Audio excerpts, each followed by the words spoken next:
eat You know, more it because takes you a while. exercise. It took me a while. It took me a while to push away from all that. Yeah.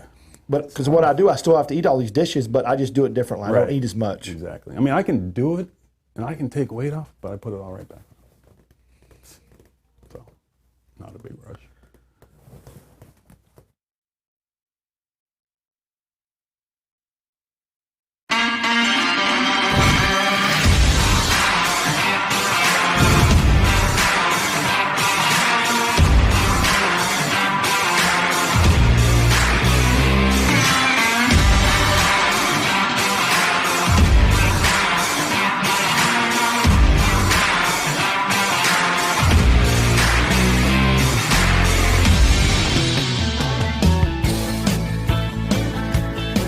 And here we are again, back from the Trey's Chowdown Live on Friday, and I have Chef Jay from Saint Roccos in the house. Thank you. We're going to get to you in a minute. We're going to go through all these great things that are going on. We've got a lot of new restaurant openings up, of course, in Dallas County. Like I talked to out there, they're opening up a restaurant a day. Unbelievable, isn't it? It's crazy. Isn't it crazy? A lot. So in Stockyards, we have Provender Hall, which is Marcus Paisley's new restaurant. Opens up in a couple of weeks. That's going to be a fantastic. It's a two-story type restaurant, almost kind of like Saint Roccos. Only it's going to have a banner in the bar area where you can look down, which is going to be kind of like a San Francisco type deal or a New Orleans type deal where you look down. It'll be kind of neat deal. And then something you're familiar with, some dang good Chinese. I saw that name and I thought that's just classic Phil. That's Phil. That's a catchy name. Yeah, you know, and that's going to replace Chino Chinatown there, which I really liked. I guess it just had its run, but it was good. I liked it. It was really good. And then a Chinese neighbor opened up in Prosper, and that is Chef Bob Tam from San Francisco. They had a James Beard Award-winning restaurant, and he's got some restaurants, one restaurant in Tucson, and they're opening up a few of these. They have plans for 10 of these in Dallas-Fort Worth. Wow. This Chinese neighbor, it's kind of infused. It's really good. That's really, really, really good, yeah. And yesterday was National Chili Day, and we had our big segment on Fox 4 for the best chilies in North Texas. If you missed it, just go to treyschowdown.com in the blog section, and you'll see the best chilies in North Texas. It was when we had fun. April 10th on ABC, we have our best brunch coming out for North Texas. We've been eating brunch all year long. And we went to, this year, we also partnered up with the Dallas Observer for that morning after brunch. Oh, yeah. It was huge. Yeah, it was huge, crazy. April 24th and 26th, we have the Austin Food and Wine Festival in Austin. If you've never been to that, you ought to go at least one time. You know, Austin's not very far from here, and it's a huge, huge deal. And, of course, if you follow us, you know that James Beard had a realignment with all their new realignment with restaurants in the United States. And we've got... I don't know how many Dallas chefs nominated this year, and Fort Worth, which has never happened before. Right. I would never have thought that. Yeah, that's good. Which is great. Okay, next month, March 20. No, it's not March 22nd. It is. Hang on a minute here. Let me get this real quick. It is. Yeah, March 19th. March 19th, 2020. We have a blaze at Whiskey Ranch. It's an Alzheimer's event. It's 2 days. They're going to be cooking whole hog. Barbecuing out there all day at Whiskey Ranch with a bunch of chefs. It's going to be an awesome deal. You need to get tickets. 2-day event. It's called A Blaze. It's Alzheimer's. You can find it, and get some tickets. It's going to be an awesome deal. We're going to be there 2 days. We're going to be filming for TCN there also as well.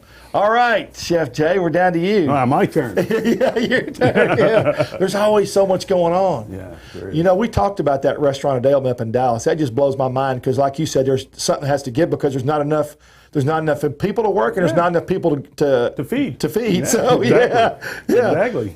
So what happens is they start jacking up prices too. So yeah. I mean, it's good for the consumer, and it also has its downside. Yeah. You know? I guess everybody, and what's funny is that used to restaurants, because my family's in the restaurant business for decades, and used to it was easier to keep. Now a restaurant's got to make some serious changes every 3 to 5 years, or they won't be able to stay in business. It's always changing. You got to stay on it because there's just so many new popping up. Yeah, you got to compete with that all the time. You can't. I mean, there's nothing wrong with a good restaurant that makes good, solid, well-seasoned food.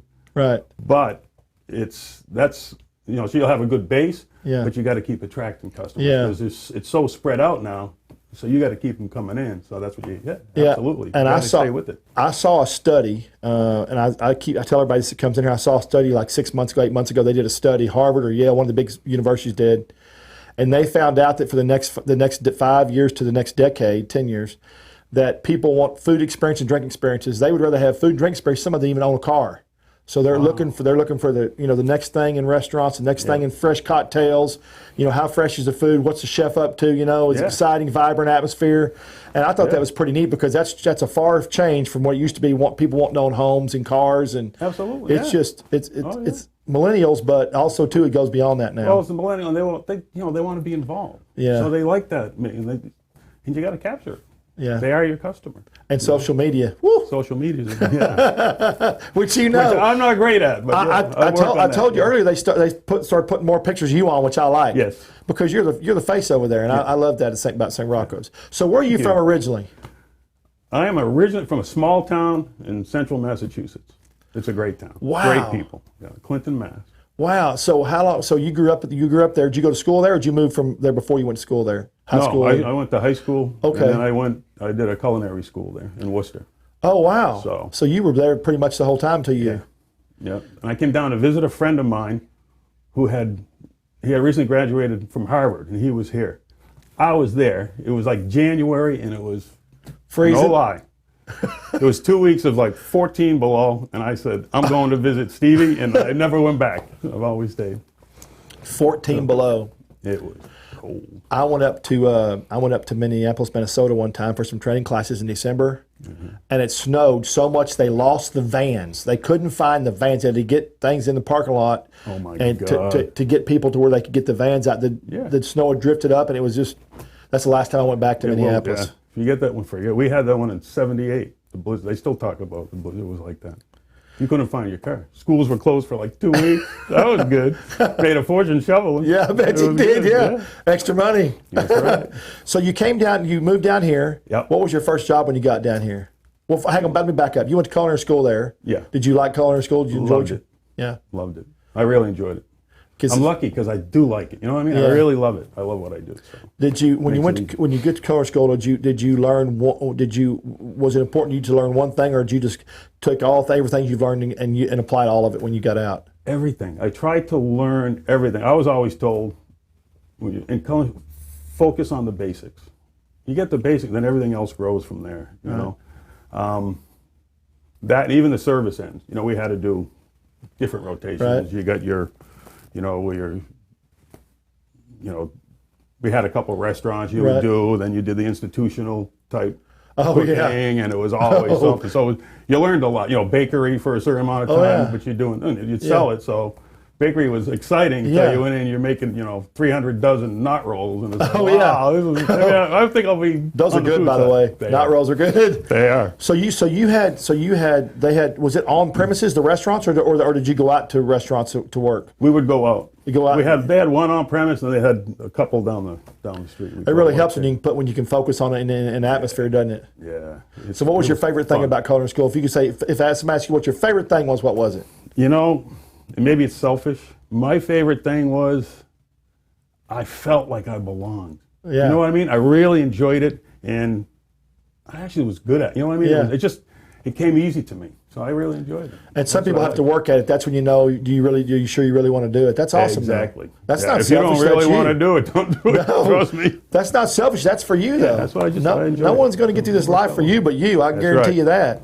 No one's going to promote you like you either. That's right. It's true.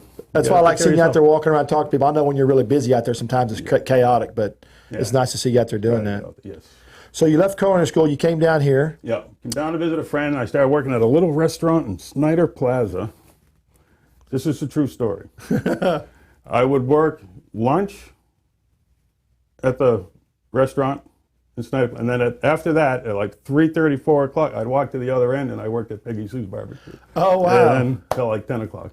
So you were you cooking at the barbecue place, or that's awesome. That was the old style pit too. Pitchfork, I loved it. Oh yeah, it was fun. Still good. This funny barbecue guys are really funny. They all have their own methods of what works and what doesn't work. It's a religion. Yeah, it is crazy now. It is. It's crazy. So you did that. So you worked those two jobs, and then where'd you go from there? Then I went to. I got a job, which actually worked out great at the Anatole. I can't remember the name of the restaurant. And then they started going through some changes, and the chef I was working with, they started talking about opening the Crescent Hotel. Okay. So I was able to get on at the Crescent. Right. And I was a man. I worked there for you. So once I get in with Rosewood, wow. Oh my God! If you want to be in the culinary field, that's where it was. It was great. So I was there for. We opened it up in what, 86? That's how old I am. And then we. After that, I went to stay with Rose, and I worked at the mansion. Oh wow! I did all the private dining. Were you there when Dean was there? Yeah. Okay. Oh yeah.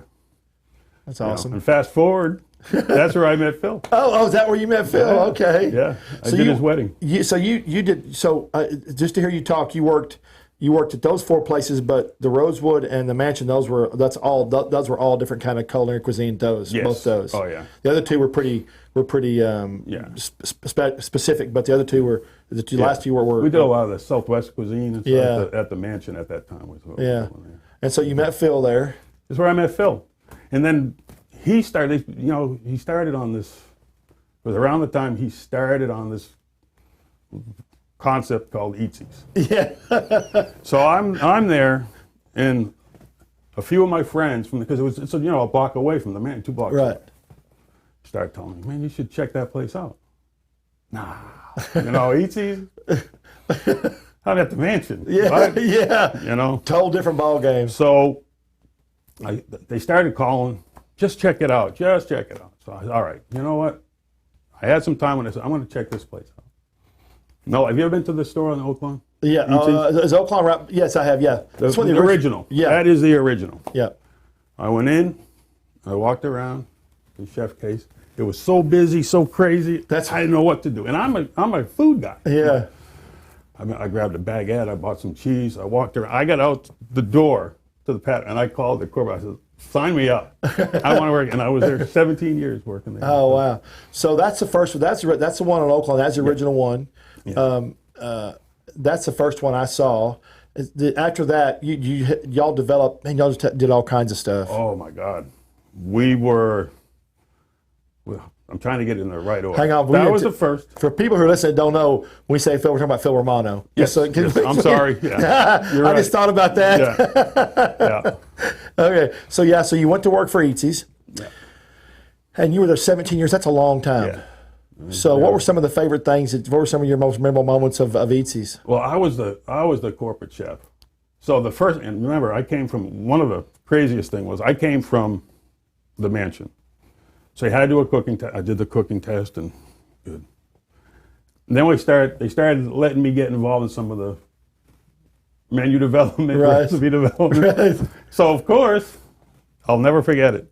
I did a dish, right? Right. You present it. Yeah. You're all happy about it. Oh yeah, they love it. This is great. And I remember one of the guys looked at me and said, "Can you do that for 2,000 people now?" Forget it. Back to the drawing board. It was just such a different. It was a culture different mentality. Yeah. Because you had to be able to do it and do it, but it had to be creative and taste good and fresh. Exactly. But it had to be for large number of people. It. Yeah. So how did you, in your skill set, how did you change your mind? For you, how did you change your mind to where you had to remember that when you were creating dishes? What was your process? It's because you had to think about, okay, I'm going to make whatever.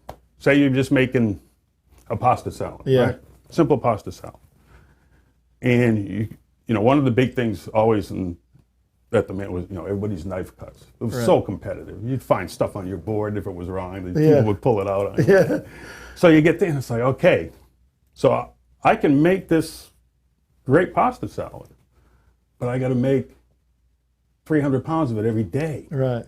So the difference there was a lot of machine cut. We did everything by hand, Right. And now you're doing it on a machine. So it's like, okay, how's it going to hold? And it was just the biggest culture thing for me there was not anymore, I learned my lesson. I always had the theory of, if I'm making a dish, right?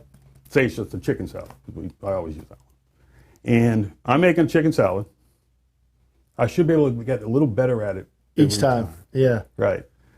But at Eatsies I learned, no, You got to get it done. Right, the first And time. that's the recipe. For it. Because, now you have multiples. Yeah. You want it to be the same everywhere. You know, so I had to get rid of that. No, but I can make it a little bit better. I want to try. No. No. Then you're not ready to present it. You know what I mean? Yeah. So you had to tell yourself back a little bit and say, okay, just accept the fact that that's the dish and that's it. That's it. You can't tweak exactly. But you learn to make sure it's the way you want it before you present. You know what I mean? Because it's really, once it's approved, that's it. And it took me a while, but I understood it. I get it. So when you did that and you presented a dish and they accepted the dish, and you sent it to various Eatsies, how many people when that dish got to Eatsies a location that they try to want to change something or even though they weren't supposed to? A lot. Oh, yeah. Oh, yeah. And that was my job. I would go to all the Eatsies, we'd roll out the food, and it was always, well, this recipe doesn't work. Okay, let me make it with you. You didn't do that step. Try that step. Oh, it worked, right? So there was a lot of that. And then you had, we had chefs, real quality chefs at every Eatsies, because, it was a big production. Yeah. So everybody has their opinion. What we ended up getting really good at was we had a great collaboration. All the chefs would get together. I was just fixing to ask you how you did. Hey. How did you in your mindset after you did that dish and you were showed the dish and they trained that dish, and so many chefs are so firm in their beliefs about what they believe, as far as ingredients and taste and flavor profiles and stuff. Yep. How did you manage to work? How did you learn to work all that together where everybody stayed happy? All the chefs stayed happy. What you do is you always try to find something positive with what they bring. That's what I do every day. That's what I do every day. Because they do, and they put the effort into it. So you got to give them. They deserve credit. You don't want just because it doesn't fit my flavor profile. We had 10,000 people walking through Eatsies every day. Right. They're gonna like it. So you want to please everybody, not just me. That's what I had to get to the point. Well, wait a minute. Yeah. Is this for me? No, it's for everybody. So you listen to other people's opinions. And Philip, again, even as the owner, he was also heavily involved. Customer. Yeah. He was a typical customer. He knew what he wanted. He knew how he wanted it to. You know what I mean? And he would say, "It's good, but what about this? Do people really want that?" You know what I mean? So what's funny? You said that because a lot of restaurants, a lot of chefs fail with their restaurants because they want to put out what they want and not what the consumer wants. Exactly. And I hate to call them a consumer, but that's what they are. That's what the people want. And you have to be able to tailor yourself. You have to be able to accept criticism and realize that that's what makes it. That's what's going to make it work. If not, your restaurant's not going to work. Because everybody's not going to like what you like of being a chef. If a chef drinks a lot, if he smokes a lot, it changes flavor profile. Everything. So stay home and cook for yourself. That's what you want to do. You want to be in business. That's right. That's what we're doing. Yeah, it's funny, and you see that sometimes in these shows when people get, in some of these. I watch all these cooking and kitchen shows. Yeah. I don't watch them, but I listen to them. Because when I work, because I like I'm always looking for the next thing or just enhancements or whatever. And you hear these guys being stubborn. I'm like, brother, that's you got to back up, man. Oh yeah, we'll have that with especially when the younger guys would come into Eatsies. We always because we would do we had they would come in and cook. Right. Like a tasting. Right. We give them, you got to make 4 items, 2 apps, an entree, whatever. And, you sit down, you be tasting. My biggest thing was, and I would tell all the chefs, if you're doing them in your store, be honest. Yeah. Don't tear the guy, but just be honest. And I found that when you're really honest, and it's not just your opinion, it's just, hey, this is, 9 times out of 10, they get it. Yeah, you know what? I forgot to do that part. You know what? I forgot to add the lemon. I forgot to add, and they get it. And that way, everybody gets better. Listen, I'm not. Yeah. I'm good, but no. Yeah. I'm saying I'm not perfect. It's amazing. I'm always learning. It's amazing how much one ingredient can change a whole dish. It is phenomenal. It is unbelievable. Oh, yeah. A little bit of acid and it opens it up. And you're like, oh, wow, why didn't I think of that? So. What was your favorite dish that you created? For you, what was your favorite dish that you're the most proud of at Eatsies? Oh, my God. There were so many of them. I don't know. I don't even know if I can answer that. We had over 5,000 ingredients in that place. Oh, my gosh. Man, my favorite dish. Oh my! It'd be hard. I don't know. I can't even think. So many. 17 years. That's a long time. That was 8 years ago too, so I don't remember. We had some good ones. So I guess you and Phil formed quite a bit of bond there, a big bond at Eatsy's. He's always been very good to me. He's a good man. And how many Eatsy's were opened up during that time when you were there? Do you remember? Oh boy, I was there for so long. I was there with the original. I guess we call the original 6. We had Dallas, Houston, Atlanta. So it was, and then they went through some changes, and we did a second one in Atlanta, Dunwoody. We tried the 2 in New York. Don't go to New York. Don't go to New York. Well, there's too many mom and pop delis and stuff up there. Rockville, Maryland. That did pretty good. I worked there for a while at the Rockville, Maryland store. And it was the craziest thing to see. You know, when the original on Oak Lawn, it was so small. Right. Phil just had this idea. Always, He never knew what it was going to do. We had to get two produce delivered every day. Really? There's no place to put it. Yes. There's no place. And people would come in and they would say, oh, I want that chicken salad. And you start, how much? No, I want the whole thing. Whole plate. Everything. It was the craziest thing. That's crazy. It was so busy. But that was a great experience. I enjoyed it. It's still going strong though. Yeah, it's a great concept. Great concept. I think they're still opening them up though. They're still opening those Eatsy's up. Sure. I think. Yeah. Yeah, they opened up the one. I think they opened up one in Fort Worth. They got Fort Worth. Yeah. I was there. We did the Grapevine and Plano, and then Fort Worth, and they have the one on Preston Falls. I think that's it. Lovers in the Lovers Lane store. I remember doing that one. Yeah. So when you left Eatsy's, is that when Trinity Groves concept was coming into play? Yeah. Okay. Yeah. So tell me how Trinity Groves, because Saint Roccos at Trinity Groves, and I love Trinity Groves. To me, it's a destination because you can eat, you can go to youth, and you can go have cake, or you can go have drinks or whatever. How did that whole concept come about for Phil? How did that take shape? Well, Phil wanted to just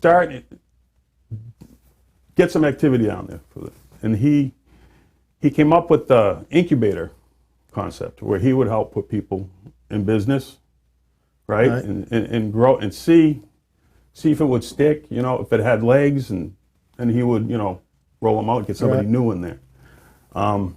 So I came from Eatsy's to help because there was so many different concepts going on. So I would try to help, on the kitchen side of them. And then my thing was then I get to have the one on the end. The one on the end. Which you can see, by the way. If no one's ever been there before, if they come across that bridge of turn, it looks like that whole building is Saint Roccos, just at a quick glance. It should be. Yeah, it should be. Yeah, but at a quick glance, it looks like that. But you can see that sign from the moon. Oh yeah, that was an expensive sign, I'm sure. Yes, it is. So when he developed the incubator concept, where did that come from? Because I'd never heard of that before. When I first read that, I never heard of that. It was I don't know where he's always working. He's always, and I think I started, when he started talking to me about it, when I started researching it, they had started similar stuff like that up in New York or whatever, but he just took it and grabbed like he does with everything. He just took and ran with it. Yeah. Like most entrepreneurs do. Yeah. Exactly. You got to just go, otherwise you're never going to you're never going to accomplish it. Yeah. What was there before? Were there buildings he knocked down? Because I don't remember looking at it before. It's been through a lot of changes. I remember when I first went down there was a little office across the street from the terminal where we are. It used to be an old terminal building. Oh, okay. And that blew my mind because we had the original office. Then he started, and I got to see him from the beginning. We started with the Babs, which was across the street. That was a total different building over there. Did a little bit we did the Hoffman Hots, which was great, but that was on the other side where all the apartments are now. So as we're going, he starts putting these other different concepts, and it's cool. It's just such a great camaraderie. The people, everybody, all the different chefs work, and we had some fun. And he took me to the spot on the end. And I was, Phil. And he's like, yeah, and I'm talking, it was just brick, dirt, dust, like a broken down staircase. You couldn't even walk on the second floor. And I was just like, Phil, what? Yeah, we'd probably put the kitchen along here. And of course, I'm like, Yeah, I get it. I don't get it. I'm like, man, that's not your deal. And then when it's done, I couldn't believe the vision he has. For that. Yeah. It just blows my mind. So I have pictures. I got a picture book of everything from before. Oh, you do? It would blow your mind. I need to see that. That'd be awesome. Next time you're in Do you know that's why the flipping house market does so well? Because most people in America, they want to buy a finished product. They don't want to. They don't want to go look at a house and think, "What's it like if I move the walls, or if I put a new roof on, or if I add a driveway?" They don't want to do any of that. Yeah, they want to turn a key and start living. You know, move in and start living. And restaurant is the same way for for anybody, especially a chef that has to create a menu and worry about kitchen staff and stuff in front of the house, back of the house. So I can understand where that came from. That's neat. So it's just different. He told you the whole vision, and you were to stand there. And I'm like, okay, yeah, it sounds great. I'm like, what is this thing going to be? He has a vision. And then I remember then talking to him after, because it's just beautiful down there. Gang, I was sitting with them on the patio. Phil, when you thought about this, did you think it would be like this? He probably said, yeah, didn't he? He was like, this is kind of what I had in mind. I'm like, man. Yeah. So you said it's an old terminal building. Now that I think about the building, you said I started thinking about how long the building is. And the breezeway going through there, and how thick the concrete is. Like trucks used to back up. You say terminal? Yeah. That's now I get it. I think it was an old bus terminal too, or that might have been across the street. I got it now. Now it rushes me because it's a really cool building. Yeah. I mean, he did a good job with it. Yeah, it's just the vision. How long did it take to transpire? Once he showed you that, how long did it take Saint Roccos to come to life? How long of a process was it? I want to say probably once, because we were working on the other ones, and we talked probably about a year? Yeah. Took a while, huh? A year. It's just, but it's just. Once they get through that first phase, they want to start taking shape, then you get kind of get excited. And you get excited, you see it, and it's like, Yeah. And I love all the red. So where'd the color scheme come from? Because the red is kind of an Italian scheme, because red's really big over in Italy. So is that kind of where the scheme came from? Yeah, and it's also the New York look. I got you. Now, Phil, I always tell everybody if I'm with Phil that I designed it. That's all Phil. It's all Phil. He did that. Trust me. He's good. Yeah. He's got the vision. I mean, it's just when you walk in, it just pops. I mean, it just, people are visual. Yeah. They eat with their eyes. So you come in, your atmosphere is just vibrant. It just pops. It's just a neat deal. Atmosphere is a big deal. And you can smell it before you walk in. That's right. Which is good. That's the beauty of garlic. Right? That's right. That's right. So how did you? So when you signed Saint Roccos, how long did it take you to create the menu? Did you create the menu yourself, or did you get people together, or what did you do about the menu? I started on the menu a little bit. It's what I always wanted to do. Even when I was thinking, man, if I do, I'm going to do this. And that's where and it's stuff what I grew up on. And Phil grew up the same way. In our friend, you know what I mean? I grew up in valley, but I grew up in an Italian family. Okay, I was just saying. We really had was it a little Italian neighborhood, or was it Italian family and a little Italian neighborhood? Okay. Yeah, my mom had a big family. There were like 14 or 15 kids in her family.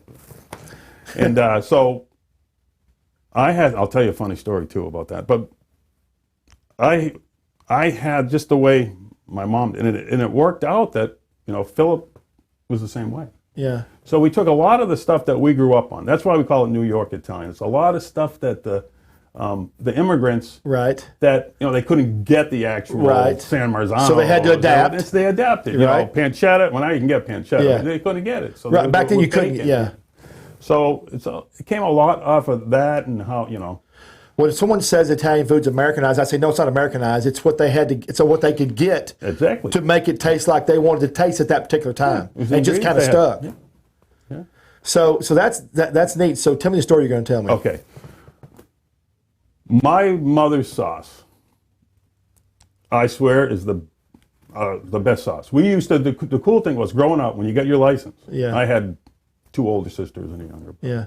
You get to deliver the sauce. She used to make sauce every week. And your mom made sauce at home? She would make the sauce, and we'd have to deliver it to her friends or my dad's friends. Oh, would you put them in jars? Yeah. And that was our thing. Once a week you'd get to, I get to drive around. That's neat, though. But the sauce was good. Everybody loved her sauce. Actually, it was my grandmother, and then... Yeah. And I always had a hard, man, I just can't get it right. I'd call my sister, you got that recipe? There's never a recipe. So I finally got it, and I loved my sauce. So then I'm with Phil, and he's Italian, I'm Italian. I got the sauce recipe, because we're both the same. So now, Phil, I have a sauce recipe. So I was like, oh boy, here we go. I got his recipe and my mom's recipe. I mean, they were 99% the same. It was the most amazing. So I was like, oh, man, I can win this one. That's amazing. Yeah, so it was pretty much the same sauce. Is that the sauce you have over there at the restaurant? Yeah. That's the one we do there. Is that the one that you get with, you can dip with the... Yeah, we dip the bread. Yeah, that's good, very good. Very good. So how long did it take you to get the sauce recipe? How long did it take you to get it right? Oh my God, I still mess with it, but it took probably the first 17 years at EC's we were working on it, and then probably another couple more months when we got. But it's the thing you probably never satisfied because you always want to be. I tried making this. It's a good sauce, but yeah. But you know what? But you know what, Jay? There'd be something about your mom making that and just opening up that and smelling it and just it's and the ingredients were different. It would still be better if she did it to you. I'm sure it would beat anybody. It's just the point that she did it. And there was one time I made that sauce. I was working at the mansion. We were doing a dinner, and we needed marinara. So I make the sauce, and I'm making the sauce. I'm trying to make it just like my mom. I got it, and. Julia Childs comes in the kitchen. Oh. So she tries the sauce. And she looks up. She says, did you make this sauce? I'm like, yeah, that's my mother's recipe. She's like, man, that's the best marinara. But that's the only time I ever made it right. Like, man, it's so hard. You try to get it because you got to really cook it and get get the sweetness going. Well, that made you feel good, though, didn't it? Oh yeah, that's why I tell the story. I tell everybody, and this is why I started this is why I started this show, because food tastes better with a story, and there was no show on podcast or TV or anywhere where a chef could sit down and talk about his life, his career, what made him feel good. They're always about little 5-10 minute food segments, and so I wanted people to be able to talk and really learn and a great setup. And learn about chefs and what makes them tick and what makes their passion. And obviously that sauce is your passion, which is neat. Yeah, I didn't know, but I know now. I tried. I'll go in next time and jump up and say, "Is your mom here?" But it's like you put the effort. I gotta make. And she would just, and then she'd always be in the other room. It was cold. She started on Monday. We'd eat every Wednesday spaghetti. Yeah. And you could get a little bit of sauce on a piece of bread. So, and then she'd hear you in the kitchen, and I never understood. She'd always yell, "Don't stir that sauce." Which is weird because we're always stirring the sauce together. She said, "Don't try that." Yeah, because I guess that helps with the sweet. I don't know, breaking down the acidity. You can't brew sauce, but I guess the more you took both, it's kind of funny. Yeah. So, what's your favorite dish at Saint Roccos? I know what mine is. Man, I know what yours is. Yeah, I know what yours is. I think everybody in North Texas knows what mine is. My favorite dish, I like the sausage cavatappi. We make our own sausage. I just love. I love pasta. Give me a bowl of pasta. So you make your own sausage. Okay, so let's talk about that. So all your ingredients there, you make your own pastas. You make your own pastas. Make some of them. I don't make all of them. You make the ravioli pasta. Yeah, we make all that. That's all made. That's why I remember that. Yeah. So I guess the ones that you need to make to make the flavor profile right, and the other ones you get. Yeah, absolutely. Obviously, you probably couldn't make them all because you're the volume you are. Yeah, you can't. You just gotta keep up. And and if you can make it, it doesn't hold as well. So sometimes it's better to use some dried pasta. Yeah. So what is you make your sausage? Mm-hmm. How long does it take you to make sausage? Well, you want to let it sit. So it probably take you about 45 minutes to make the sausage, but from start to finish, because you want to let it sit for 24 hours, so it just kind of macerates, and then before you put it in the casing. I see a lot of I'm a big opponent of open. I like open restaurants. You can see everything. I like open kitchens. I like open restaurants. I don't like everything being hidden and you're in a little room. I don't like that. Yeah. So, but I always see a lot of guys walking around the back here. And how many guys do you have back there on a normal Friday or Saturday night? There'll be 6. 3 on the hot side and 3 on the cold side. 1 in pantry doing desserts. 1 in the dessert area. 2 doing pantry because we do the pieces out of the pantry also.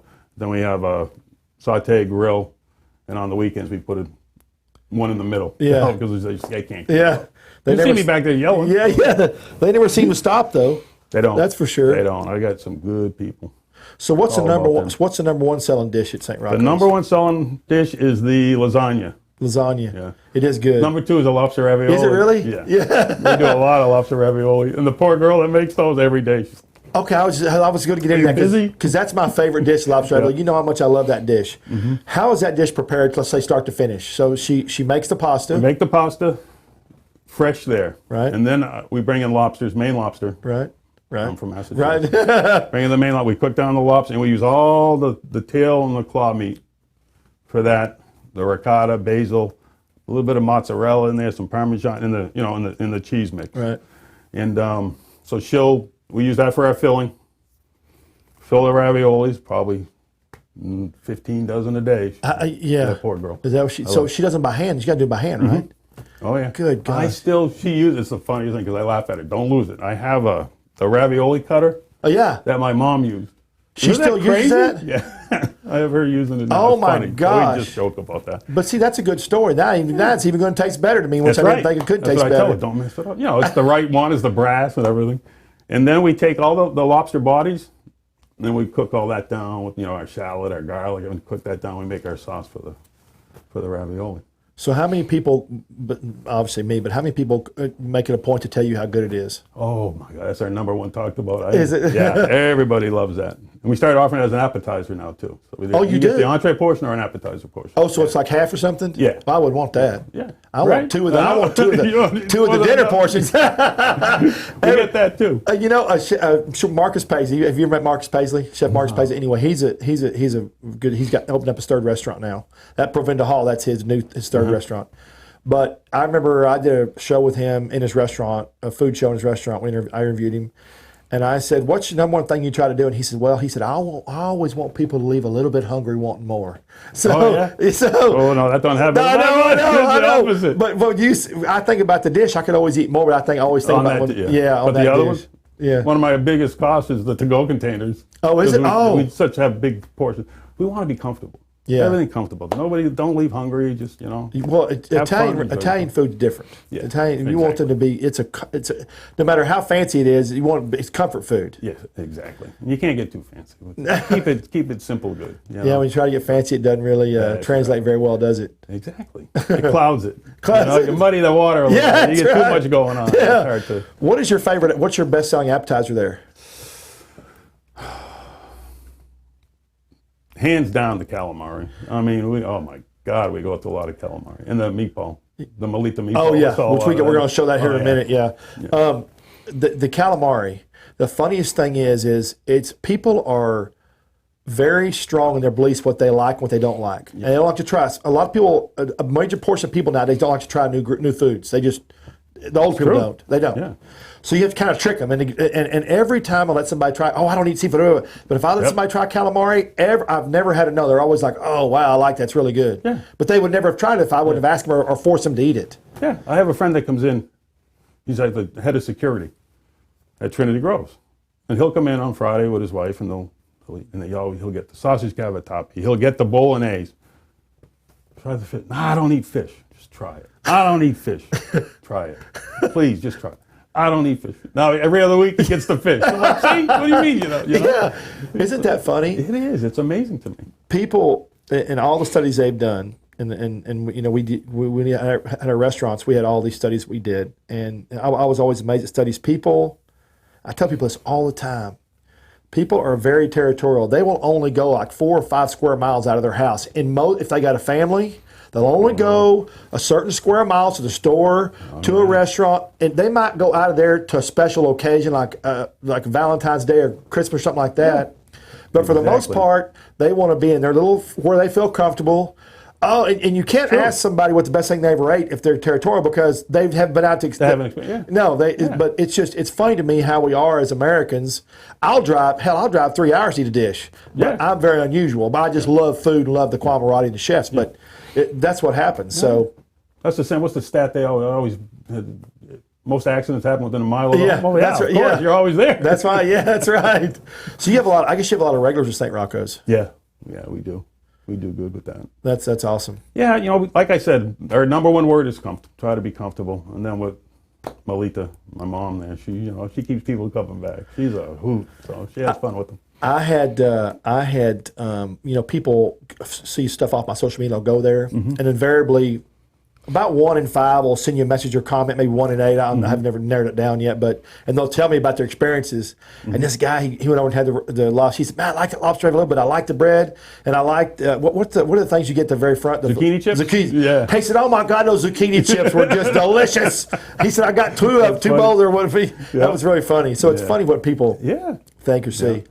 So in your restroom at Saint Roccos in the men's restaurant, you have the two hands on the wall like this. Yeah. I love that. Do you? Do people talk about that at all? I think that's really neat. Yeah, we get some of that. That's what's it say? That's Phil. What's it say if you have one hand? What is it? Right hand. Yeah, you're okay. The left hand. Right hand. Okay. Then left hand. Okay. And then in the stall, it's. Yeah. If you need both hands, we'll call you a cow. Yeah, that's right. It's so awesome. That's just fantastic. Yeah. So, okay, we got a bunch of dishes here. This is, let's talk about this. Ron, can we see this right here, buddy? There we go. Look at that dish. Yeah, that's our Antipasto Platter. Oh, that in the way? Yeah, no, I'm going to put this back here. He's gonna bring it in. This is the Antipasto Platter. Yep. This is all... salami, hot copa, burrata. They're all this one. Yeah, you can set it right there. There we go. Put it down here. There we go. Thank you, sir. I don't care what to say about you. We enjoy you. Thank you. We got one. Oh, yeah. We got to have that one. Got to have that one. Put that one right by Put that on his side. No. Yeah. Thank you, Chris. Appreciate it. So the Antipasto, what's all on here? Okay, so we got our calabrese salami, hot copa, olives, burrata cheese, a little bit of fontina cheese, sopressat salami, prosciutto, and roast peppers. Some of this great bread. That's our bread, yeah.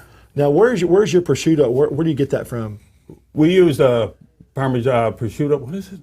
It looks really good. Why can't I remember the name of it? No, it looks really good. The color's perfect. You got to get it from the North Italy.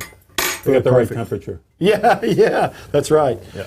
Parma. That looks really good too. I love that color. It's bright red. Yeah, that's got some heat to it. Does we use that for like our pepperoni pizza. We'll call it Rocco's pepperoni because it's got that heat to it. You've got great pizza over there. Thank you. This is your meatball. That's Melita's. Yeah, that's our meatball. This thing is awesome. A chunk of mozzarella in it. That weighs probably 14 ounces. It's a good share plate. Yeah. Share says who? Exactly. The hell you say? I'm eating myself. I'm not sharing anything. That's pretty keto right there. Oh, yeah. So if somebody wants keto, they can come get the meatball at Saint Roccos. So you've got a keto menu over there. Yeah, we please everybody. I tell everybody, just don't smell the bread. If you get a whiff of that bread, you're going to eat 5 loaves or whatever. That's my issue. See, I just heard somebody say from the studio that Italians have the best balls. Oh my God! Yeah, Melita. Yeah, oh, that's funny. Okay, so y'all make. Oh, I can see everything else there. Okay, y'all make your flatbread there. Yes. Everything is make made the dough every day in house. Yeah. I smell the pizzas every time I walk in there. It's not really. What do you call them? Pizzas there?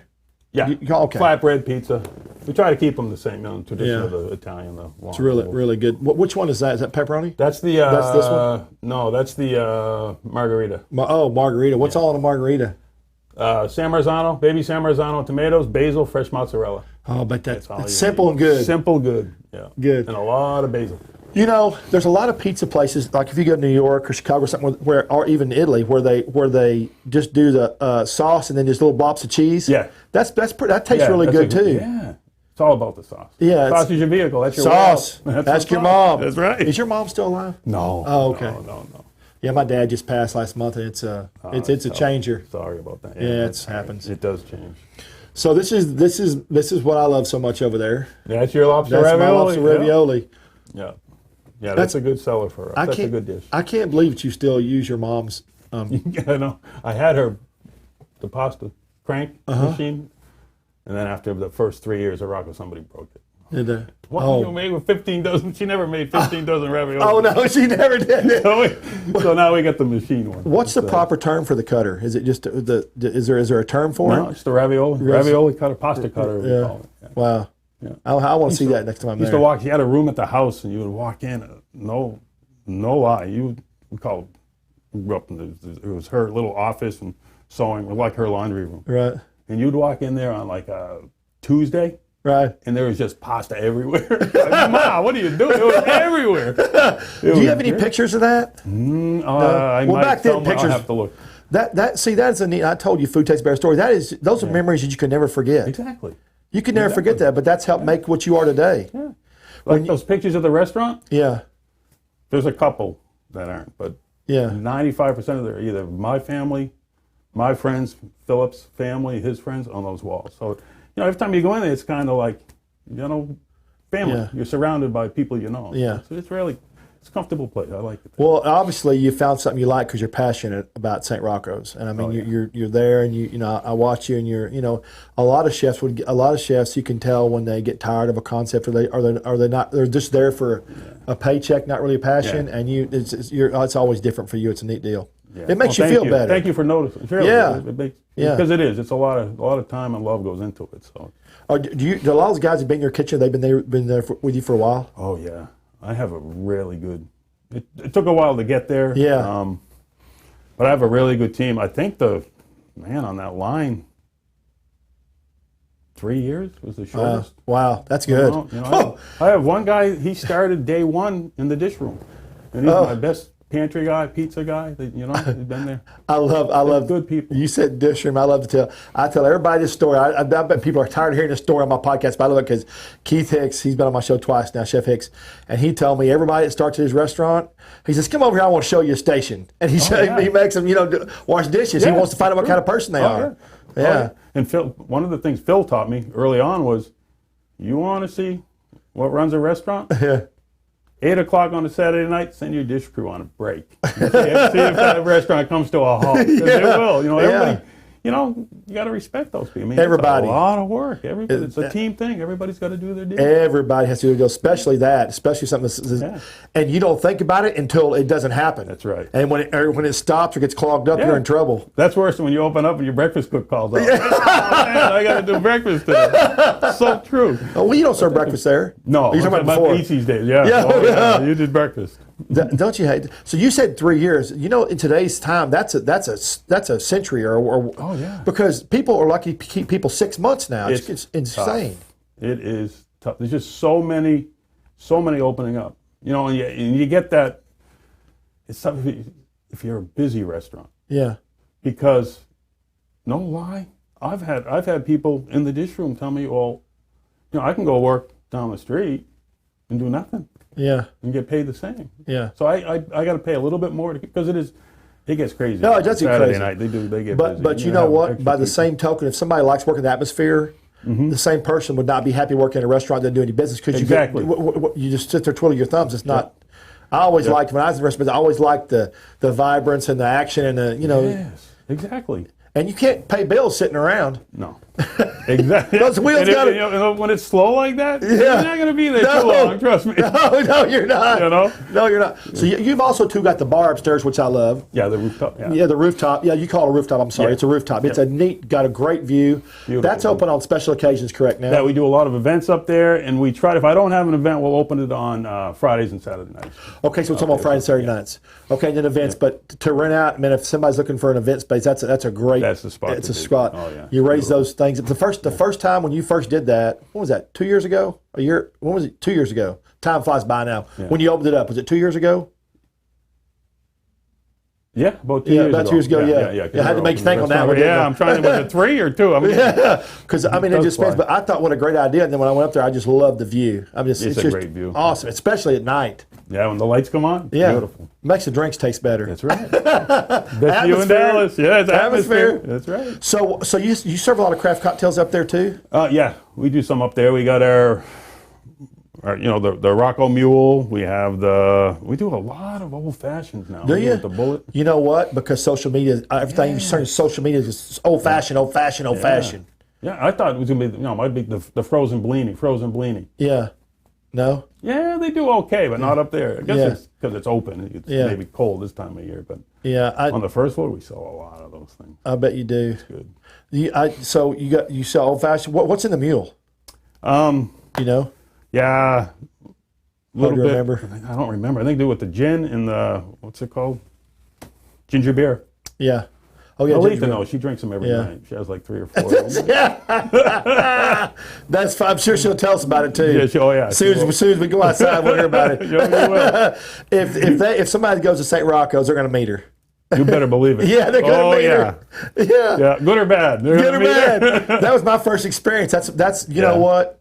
To me, you can have all the Italian restaurants you want in the world, but when you walk in, you're greeted like that, and the person talks to you like that, you feel at home right away. And to me, that the atmosphere, what she brings to the restaurant, as far as everything else that you have, just makes it a really. I feel like I'm in New York or Chicago or even Italy. You know, just not. She's funny, and she's I mess around with her, and I'll joke around. Like I always try. Hey, my mom. Hey, you meet my mom, and she's trying to get it out first. To say, hey, this is my. So it's kind of. But she's a good person. Yeah. She really is. She cares about every customer. She works that room. She'll get on me. Yeah. Hey, I want you to remember Tim. Yeah. She'll bring me, So she keeps me on my toes. But she works that room like she's at a ball at the White House, just walking around, works smooth glass, Yeah. She gives away a lot of... That's all right. Keeps them coming back. No, that's right. No, you got it. Comfortable. So y'all have anything special going on in the next 2 or 3 months at Saint Roccos? We're starting brunch on Sunday. That's right. You start. That's the first time you ever done brunch. We're going to do a brunch buffet. And the kicker, 5-cent mimosas. 5-cent mimosas. Everybody hear that? Ron, you better stay away. Yeah. 5-cent mimosas. That's crazy. Yeah. What do you? Well, first of all, somebody can't drink 50 mimosas anyway because there's too much, and there's no way. Yeah. Exactly. 5-cent mimosas, $50 screwdriver. Yeah.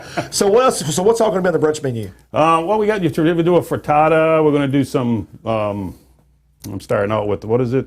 Orange mascarpone French toast. So we'll do some breakfast items. We'll do a couple pastas. We'll do like the Sunday meats. Right. Like a bolognese type pasta, some salmon, and then we'll have a big antipasto table. And then another separate table for desserts. See how it goes. We're starting it out, see what happens. You know, years ago, you go to restaurants, you said salmon. Years ago, you used to go to restaurants and salmon would be kind of fishy, and now everybody's got it where it's not fishy anymore. So it's a pleasure to eat. But used to, I just couldn't stomach the... It was too strong. I don't know if it was the holdover time or shipping time or whatever it was, but it's just way different now. Well, just some people, because it's got a lot of oil to it, a lot of fat to it. Like I was working with a chef and hated salmon. I said, let me make this. I don't like salmon. This was at Eatsy's. We were doing one of the dishes. Eatsy's again. And I did like a salmon egg salad. To this day, this was what, 18 years ago? Yeah. 20 years ago? That's the only salmon I've ever liked. Like, wow. That makes you feel good, though. Well, you put enough other stuff, you don't taste it. How about a little your salmon and mom's sauce? Yeah, right? Exactly. So you got brunch. Is that going to be Saturday and Sunday or just Sunday or just Saturday? Just Sunday for now. Just Sunday getting for now. Started to see. The customers are going to tell us what they want. That's what I'm big on that. Listen to our customers. They're going to tell us. Have you been telling customers that come in about the brunch? Yeah. Have you seen some excitement? Yeah. We're already getting some rereservations for it, so we'll see how it goes. Hopefully. Awesome. And then, are you closed? Are you closed on Mondays? No, you're not. No, you're closed 7 days. You're open 7 days a week. 7 days a week. Okay. Okay. So you got the brunch and eat. Then what else? You have anything else going on? We do once a month. We do I don't know when the next one's coming up. I got to check the calendar. We do a Nona night, which is fun. You should come. Oh yeah, what is that? I'm gonna let you know when it is. We do like a big family style dinner. Oh wow! Right in the dining room, and I'll come up with a special menu, and we start putting food out there. Malita runs it out, and she does it. That'll be awesome. It's a lot of fun. We got a How often you do that? To that. I try to do it once a month. January was a little tough, but we'll start them up again in March. Get going again this month coming up. That'll be it's a lot of fun. I want to come to that. That'd be fun. Okay, I'll have it. I'm gonna harass Arana and Alita Morgan. I'm gonna get to that. Perfect. So if Saint Roccos website is at saintroccos.com. Yes. saintroccos.com. It's got all your information on there. Yes. And of course you're on social media because I tag y'all all the time and stuff. Are y'all on Twitter too or just Facebook? I think you're on Twitter. Just Facebook. No? Instagram. Yeah. The gram. Yeah. I'm not great at that stuff, as you can tell. I'll tell you who's good at Instagram. Beto and Son. They're good at Instagram. Ooh, let me tell you. They're very good. They are. Julian's teaching me. Yeah. Come on, Julian, spend an hour. They were on my show a couple weeks ago. I love those guys. They're fantastic. Good people. Oh, he was with Phil too. Yeah. He did. What was it?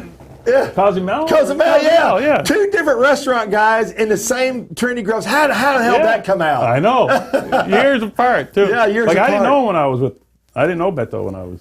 with them. Well, you know what? Y'all both have great personalities, but two totally different kinds of culinary backgrounds in cooking, which is neat. Two different. It's fantastic. It's just all y'all ought to collaborate and do some kind of dinner together. So that would be a neat. That would be fun. Yeah, I'd like to start doing some of that on the second floor. Yeah, that'd be neat. Those collaboration dinners are good. They're fun.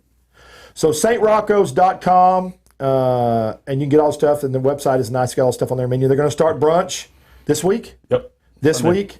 And then, of course, you're trying to get a hold of us. Like I always tell you, Trey'sChowdown.com. We have all of our articles on there. We have the best chili article from National Chili from this week. We got that. We got our best brunch article coming out next month on ABC for Daybreak.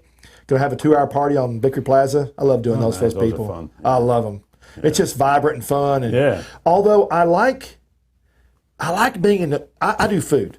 And to me, if I'm promoting your food or I'm promoting your restaurant because it's good, I like the lighting. So I like it when we're inside the studio, if the weather's bad or something, because of the lighting and the sound, and you get to hear the dishes and you get to see the food and everything just better. Although I love doing the show, I love it outside too, but it's just for me promoting the food. I like the lights of the studio inside. So we're going to be here next week, and then next month we're going to have a special. We're going to have 2 chefs come in on a Thursday for that Ablaze event over at Whiskey Ranch. Look that up. Go to Whiskey Ranch. It's going to be fun. All those chefs, they're going to be cooking all night one night, rotating that pig and all that stuff. It's going to be a neat deal. See y'all again next week, same time, same bad channel. Thanks for watching, Chef Jay. Thank you. Thank you. Thanks for having me.